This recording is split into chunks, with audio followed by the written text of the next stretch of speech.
Good morning, good afternoon, everyone. Thank you for having me today.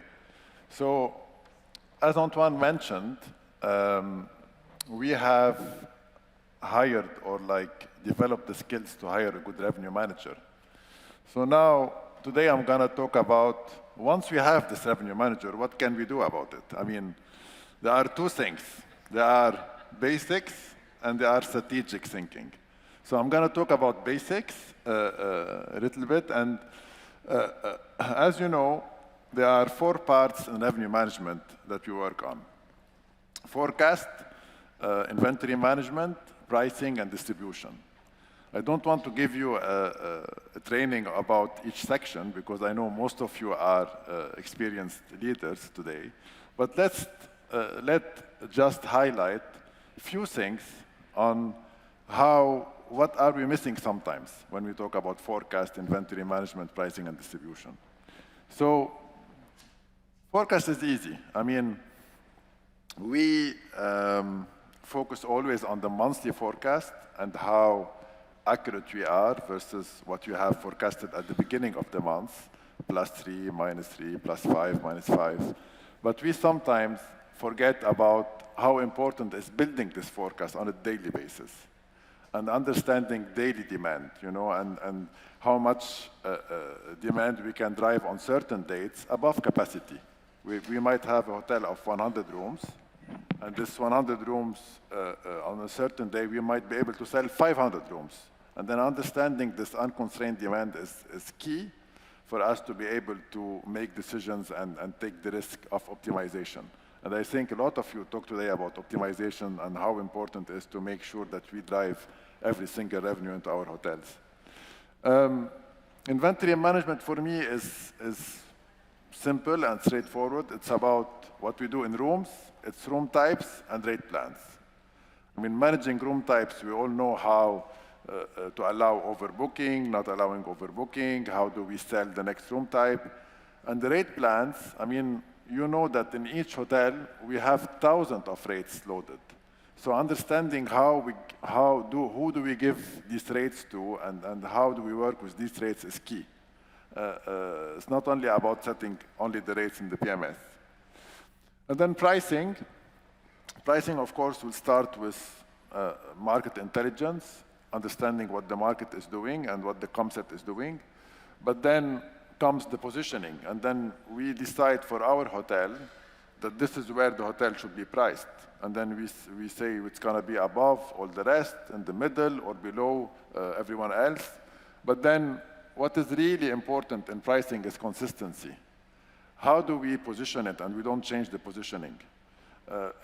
Remember that the guests booking our hotels, they don't know if we have 20% occupancy, 50 or 90 or 100.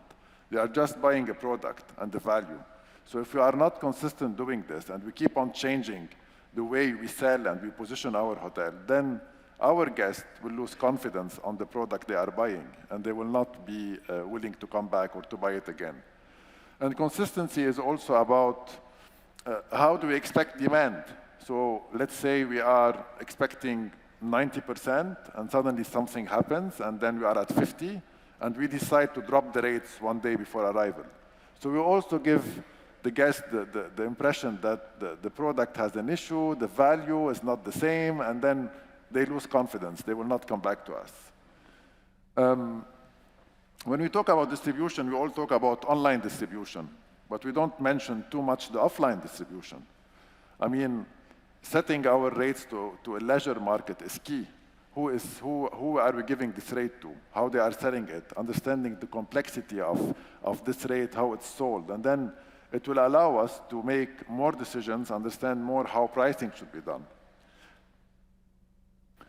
So this is more about basic stuff, and I wanted just to highlight a few points to you.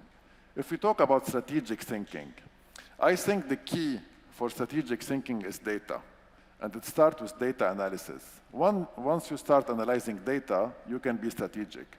And we don't need to go and look for extra data and have something very complex and very difficult to understand. We just need to see what we have in our systems and how we can work on it. So day of week, something very simple, but everyone you ask, how's your day of week? Monday is good, Wednesday is shoulder, Tuesday is low. But are we really effective in measuring the day of week and understanding how's the year-to-date trend and how is it changing month on month? Length of stay is the same. We talked about length of stay today, that we want people to stay more in our hotels. But do we understand length of stay by rate code, by market segment, by channel? Who's providing us the highest length of stay? If you ask today a revenue manager, they might give you an answer, maybe yes, maybe not, but we need to know about all of this if we want to become strategic. Booking window, the same. Who's booking 1 day before arrival? Who's booking 1 month before arrival? Who should book 5 days before arrival? How is it by segment, by rate plan? Room types, we all have room types in hotels, but how effective are we selling room types? Are people really buying the second room type we have or the third one? Are they buying our suites?